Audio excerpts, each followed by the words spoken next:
Our #1 player might be out for a while. In this tight political race, much has been said about the battleground states of Virginia and North Carolina. It'll certainly be a battle on the grounds of BB&T Field come Saturday. Since capturing America's hearts after rattling off 2 straight wins against ranked opponents to start the season, the Pirates have lost 3 straight. The drivers have been here for 2 weeks because of last week's All-Star race and this week's Coca-Cola 600.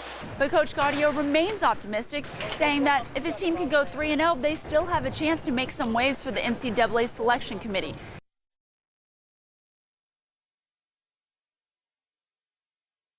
Rodney Beasley prepares for battle. The gear is different. The soldiers are different. It's a familiar sight. Let's do it! But it's not the same battleground that he's used to fighting on.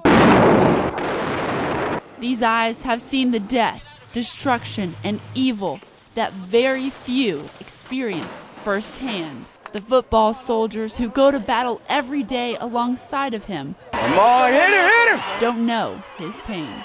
And they haven't been through the experience I have, but you know, I kind of shake it off as, man, if they only knew. You shuffle out to protect him because he wants to throw the ball. Okay. The sophomore running back at Greensboro College served 3 tours in Iraq as a sergeant in the U.S. Army. Good, Rodney. This is pain and injury to them, or hard for them. For me, this is fun. This is all this is. It's not a job anymore. Football is a game where inches can mean the difference between a win and a loss. During his 2nd tour in Iraq, Rodney's life was spared by an inch at the hands of a sniper. It went in this side, came out, and then went back in over here, skipping my spine right here. Barely by like an inch is what the doctor said. After the attack, Rodney made a phone call to his pregnant wife. You know, that was kind of rough to tell her right after I told her happy birthday, hey, I just got shot. After his 3 tours of duty protecting our country and his near-death encounter, Rodney has a new perspective. Something that close, you just got to take the rest of your life and live it to your best of your ability.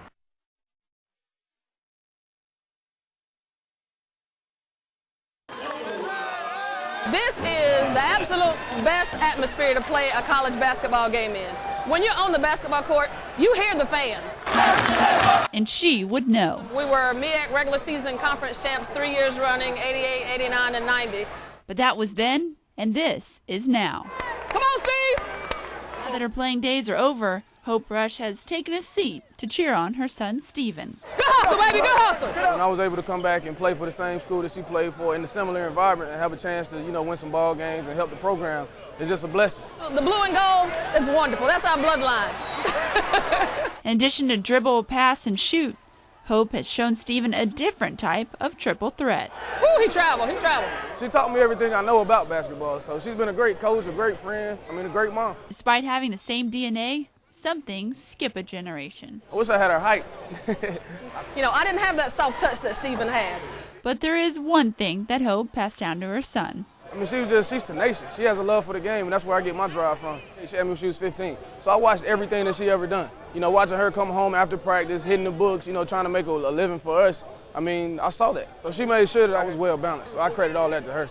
For At the Buzzer, Jamie Baldwin, WFMY News 2 Sports.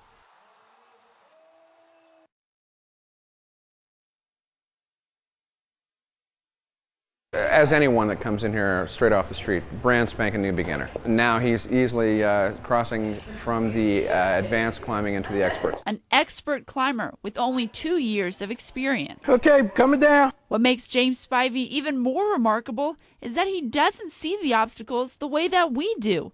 In fact, he doesn't see them at all. You see that? Rock climbing so easy, even a blind man can do it. What James has been able to do in climbing is to take one step at a time. He just chips away a little bit at a time. Most inexperienced climbers like myself rely on sight to see the holes and climb up like this. But James doesn't have that ability, so he's more reliant on his legs, which in turn makes him a better climber. He doesn't see that target hold, the hero hold. He doesn't see it. So he uses his legs to walk his way up the wall in order to find it. For me, the biggest thing is attitude.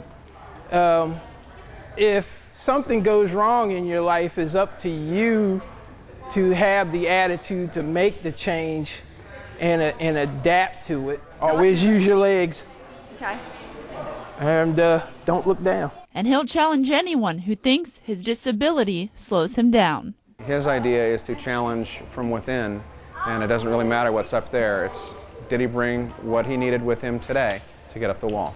Well, just getting to the top is motivation enough. I'm the type of person that just tries to keep on going. I try not to let my disability hold me back.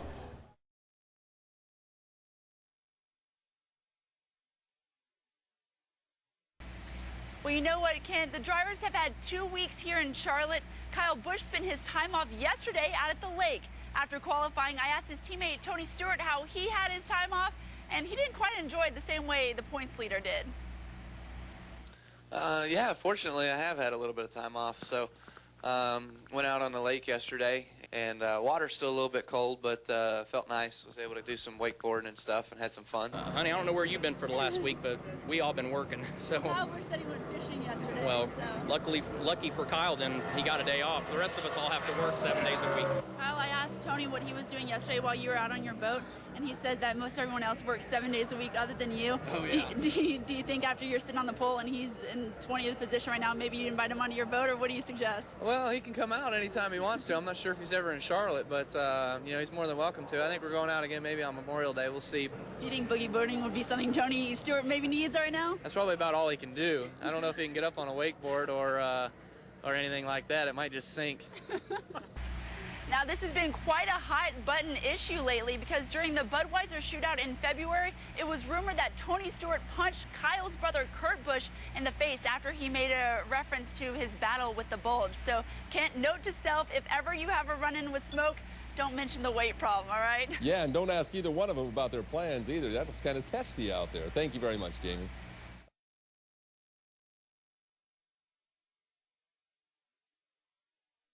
UNC is the first unanimous preseason #1 pick, and their #1 player might be out for a while. Tyler Hansbrough underwent a bone scan yesterday on his right shin that confirmed a stress reaction, but there is no fracture. Roy Williams issued a statement saying, quote, "There is a great possibility that we will hold Tyler out for practice for the next 2 weeks, then reevaluate his condition at that time," end quote. Hansbrough didn't miss a single practice his freshman and sophomore season and only won his junior season. Wake Forest this season has been about as up and down as the stock market. Key wins against Florida State indicated that the Deacs might be on their way to winning the Atlantic Division, but 2 straight losses have dropped them out of contention. They need a win against Duke to save face. Here's a score from Winston-Salem. They survived 33-30 over the Blue Devils. Georgia Tech leading the Coastal Division, Florida State leading the Atlantic Division. You might see these two in early December playing for the ACC Championship. Yellow Jackets upset the Seminoles 31-28. And you know the Tar Heels will be keeping an eye on this game. Could have postseason implications as well as the Cavaliers hosting Miami. A minute and change left in the game. Miami down a touchdown to Corey Harris. The play action pass to LaRon Burb, 26 yards. The flag was ruled a touchdown, so they go ahead and get the score. The Canes have a chance to put this one away with a 51-yard field goal attempt. Matt Bosher can't complete it. This one's no good, so they're headed to overtime. Miami ball, 3rd and 6.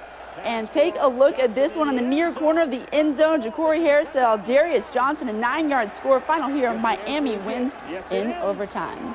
And yesterday, the App State Mountaineers had a frighteningly good offense as Armonte Edwards passed for career-high 367 yards and 5 touchdowns. It wasn't Edwards' performance alone that did it, though. He definitely had some help from a teammate, Brian Quick. Quick, being true to his name, gets downfield very quickly in time to pull down a 58-yard pass, and that one is a beauty right into his hands as he sails into the end zone. Take a look at what he does a little bit later. Edwards, once again, the play action pass, and guess who he spots? Yep, his favorite target, Brian Quick. Quick having a monster day, 3 touchdowns on the night. Edwards passed for 5 touchdowns as the Mountaineers rolled over Wofford 70-24. A&T has a new coach at the helm, and he's trying to go 2-0 since taking over the Aggies mid-season on the road, but they just can't get past Bethune-Cookman. They fall by 10 points. All right, stick around. We'll be right back.